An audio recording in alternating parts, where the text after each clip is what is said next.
It's award season, so you know what that means. Hearing a ton about a bunch of films that I had never heard of up until this point. Recently, the Oscars announced their nominations for 2024. And in the Best Picture category, again, like usual, there are a bunch of films that I had never seen or ever heard of, sprinkled in with a couple ones like Barbie and Oppenheimer. Although there was one notable absence from the Best Picture list, and I'm talking about the Super Mario Brothers movie. That movie deserved to be in Best Picture. In fact, it might even deserve to win it all. I'm totally joking, but there were a ton of films that I recognized, but there was one that stuck out to me, one that I had started hearing more recently as awards have been coming out and seen pictures of the lead actor at In-N-Out celebrating his awards. And I'm talking about The Holdovers, a movie that flew under my radar for so long, but I finally found it was free streaming on Peacock, so I decided to go check it out,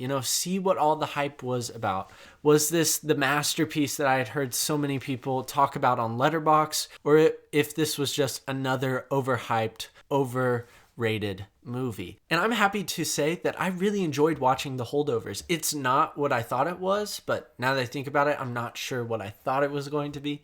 And it's filled with a great cast and amazing performances. And it's no wonder to me why this has been nominated for so many awards and why so many of the actors and actresses are getting recognized for this work in this movie. This is genuinely a good movie. So let's go ahead and dive into it. The film takes place in the 1970s at a boarding school up in the Northeast called Barton. The school is just breaking for winter break, and so everyone's going home to their families, going to the beach, sitting around the Christmas tree, making gingerbread houses, the stereotypical winter break stuff. But the movie finds us with three misfits who are stuck at Barton for winter break. One of those is a teacher who is very much disliked by his students and faculty and is being punished for failing a student whose parents were heavy donors, and because he failed him, they backed out. They said, no more money for you.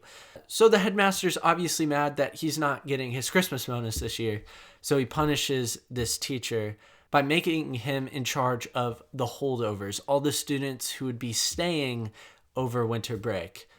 Another one of our three main characters is a kitchen cook who recently lost her son, who was an alumni at Barton, who died during the Vietnam War. And finally, rounding out our unlikely trio is the one student who was staying over winter break. He was supposed to leave Barton for winter break, but his mom changed plans at the last second and decided to go on a honeymoon with her new husband. Over the course of the film, the three overcome their differences, build a great empathy towards each other, and kind of end up creating a little family together. That's pretty much the plot of The Holdovers.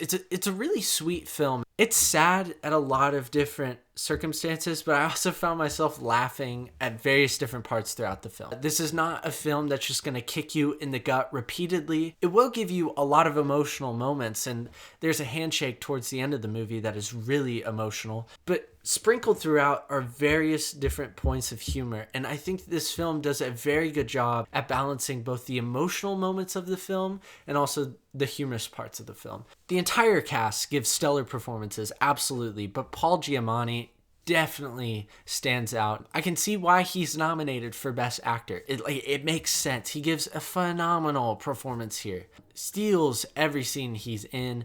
He's so good in this film. Besides the acting, the other thing that really stood out to me in this film is just the way it was filmed and the feeling of this movie. This film not only feels like it takes place in 1970, but also feels like it was produced, made in 1970. At no point while watching this film did I feel like this was a movie made in 2023. It felt like one of the old classic movies that my parents might have shown me that they enjoyed growing up, which is really cool. And the way that they managed to pull this off, just massive props to the whole team on this film. You really nailed that 70s vibe. Although I really did enjoy this movie, it is slow at a couple moments, especially during the first 40 minutes. I felt like it was a little slow. The pacing was just a little bit too slow. And I think that once the boys leave for their winter break is when the movie really picks up and it really starts to shine. I can see why it's being nominated for so many awards and why it's winning so many. The entire cast gives phenomenal performances, but Paul Giamatti really does stick out in this film and gives just an incredible performance. And on top of all of those great things, the 70s style this film is able to capture is really great.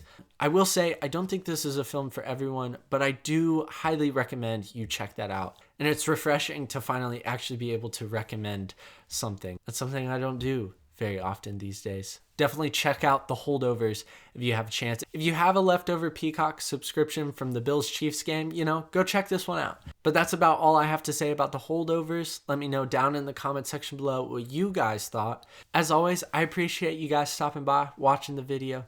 I love you all, and until next time, peace out, bro skillets.